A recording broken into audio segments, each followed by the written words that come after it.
Hello, ladies and gentlemen, crypto deep divers. Welcome back to Wicked Crypto.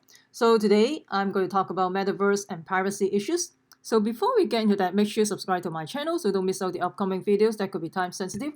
Also, you can follow me on Odysee. Odysee is a decentralized YouTube. You can earn library token just by joining Odysee or just by watching video in Odysee. Join the decentralized movement and join Odysee. If you're interested, you can click the link below. That will help out my channel as well. And also, I post in Bitchute. I usually post this type of video over there. You can go over there if you're interested. Rumble, I post some interesting video over there as well. And Gather, I post more frequently in Gather actually. So if you're interested, you can go over to Gather and follow me over there. Gap as well. And of course, I have my Patreon group. If you're interested, you can join my Patreon group. So let's talk about the Metaverse and the privacy issues. So, of course, the Metaverse is nothing new anymore because Facebook rebrand as Meta. And I'm not surprised they do that because this is part of the thing that they want you to be own nothing and be happy. Just spend most of your time in your virtual world, right? Isn't it? Right? So anyway, so this is an opinion piece from I think from from the Arthur Colin Pipe or something, and he is saying that unlike some of my peers in the technology space, he don't see the metaverse as a virtual world in which we work, socialize, and shop. So he see this is like maybe in 2020 during the pandemic, people cannot because of the lockdown, people cannot go outside and socialize with other human beings or communicate with other human beings. Then maybe the digital world becomes very important compared to the physical world because you cannot even go to interact with other people. And in the long term, I think they are trying to push for this metaverse, so you can focus on the meta thing up on the virtual world. You can buy asset, you can shop over there, you can do a lot of things over there. Everything is in the meta world. And of course, because of this pandemic, people using more Zoom meeting or they're buying virtual real estate and doing a whole bunch of virtual stuff. And Facebook, of course, they try to cash in to this consumer behavior. So they rebrand as Meta. And then, of course, this is a Mark Zuckerberg on the Metaverse outfit over there. And so they talk about with the crashing of reality comes with the realization the shards of privacy we have enjoyed could soon be transformed into dystopian nightmare where we can arbitrarily ban from the virtual world in which we live, work, and play. And of course, there's no privacy in the virtual world.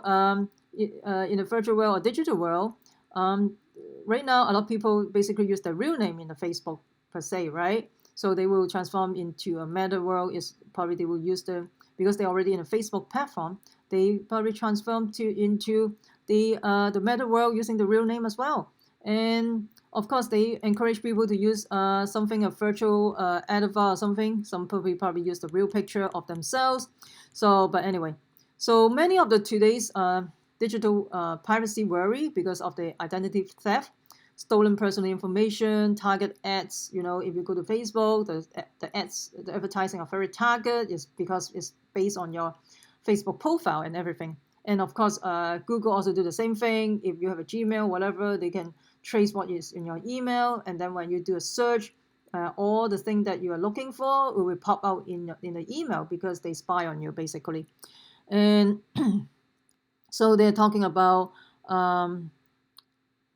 so Facebook, the earliest success can trace back to the very breakthrough that made Facebook a success, which was giving people enough incentive to register with their real name. So before Facebook, most people used anonymous, like pseudo online name, you know, just anonymous name or just fake name.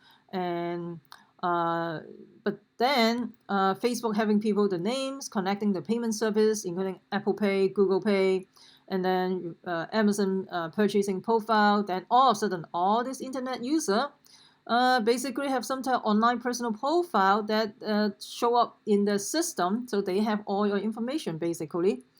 And this is huge privacy implications because they are vulnerable to the hacker attack, right? So how many company they got hacked, their credit cards or all customer credit card information got stolen. They have a lot of big, I think big department store also happened something like that before, right? So they're talking about the data economy is a dystopia nightmare. So when we shift most of our lives to the digital realm, the threats of compromised data being closely tracked, among others, become way more accurate. To borrow a term from the crypto world, it's almost like putting your entire life in hot storage, where it's always accessible and vulnerable to bad actors, as opposed to cold storage, in which, of course, cold storage like hardware wallet, the ledger, you control your own key, okay? You control your asset, basically. And this shifts set a future for whoever control the access to the metaverse world or whatever.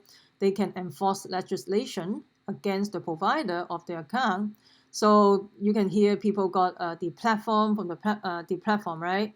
And also, if a person does not comply with whatever mandate or regulation in place, they can deplatform you, they can cancel you, they can cut you off, and basically it's a digital outcast. They can just like some of the country, if you didn't get your I can't say anyway, I'll stop it right there. I can't say that. Probably I can say that in Bitchute. So when Mark Zuckerberg announced the rebranding as Meta, and then some people comment, when you die in the metaverse, you die in the real life. Oh my goodness, that's a scary idea. I hope not. I hope we will not get to this point. But with what we are heading to that direction, I think we are probably heading to that direction. I don't want to be scare you. So you are still alive, but can access any of the people, places, resources that you previously can have grant access to that. So something like this was not possible in physical life before. Now it can easily happen. Especially there's not a lot of clarity what our rights are and what legal due process is required within the digital realm. So the thing is, right now everything is so new. Of course, there's no law. Everything, you're in an uncharted territory. You're in a wild west right now. So you're meeting up with friends in a metaverse, and of course, there's no there's an erosion of rights. If you still remember the Patriot Act passed in 9/11, the government basically they grant the government free reign to effectively do whatever they want without due process.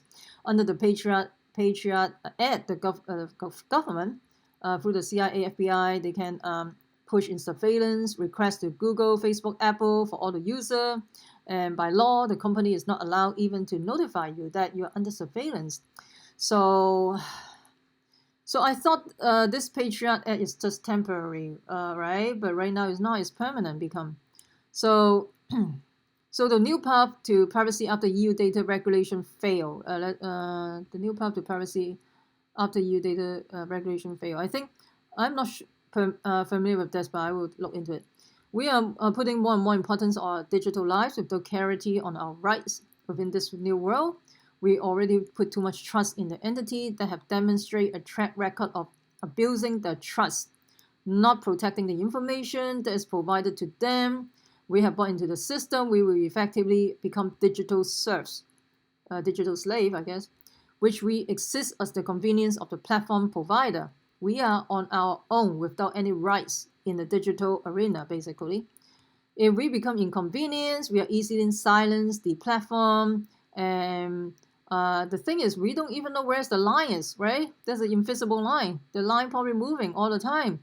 And also depending on who crossed the line too, right? So there's no standard, and actually double standard. And there's no fairness as well.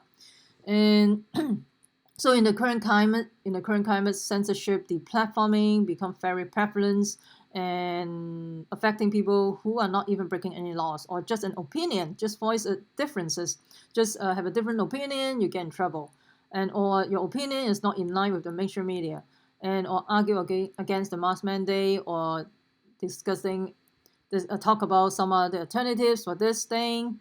You can't even talk about it basically. So the thing is, the only way to ensure our security is for us to take full responsibility for ourselves, and also the there's always a possibility that someone could walk into your house, so you should keep your doors locked, right? Or take extra security, just do a dead bro. And I think the only way out probably is decentralized, truly decentralized platform. And I hope like Web 3.0 or whatever, they can do something like that. You can have a truly decentralized ecosystem, not just a centralized system, just a handful of the few can control the rules. So if you're on my platform, okay, you can't do this, you can't do this, you can't do this. So I mean, that's doesn't seem right, right? So basically what happened right now in Twitter, Facebook, never mind. Okay, so you know what I'm talking about. Anyway, if you find this video interesting, smash the like, subscribe to my channel, also share with your friends, make sure you subscribe so you don't miss out the upcoming video that could be time sensitive. Also, you can follow me on Twitter as well as Odysee and Bitchute. Odysee and Bitchute as well. And of course, Rumble and Gather as well. So go over there. It's time to move. And remember, crypto deep divers, we the people take control of our money. Stay wise, stay safe. Peace. I'm not your financial advisor. If investing in cryptocurrency, commodity, and stock market can have inherent risks, please use your due diligence. This video is only for entertainment purposes, not a financial advice. You should always consult with your financial planner. I'm not responsible for your money. I'm not responsible for any money that can cause in this video or future video. And peace out.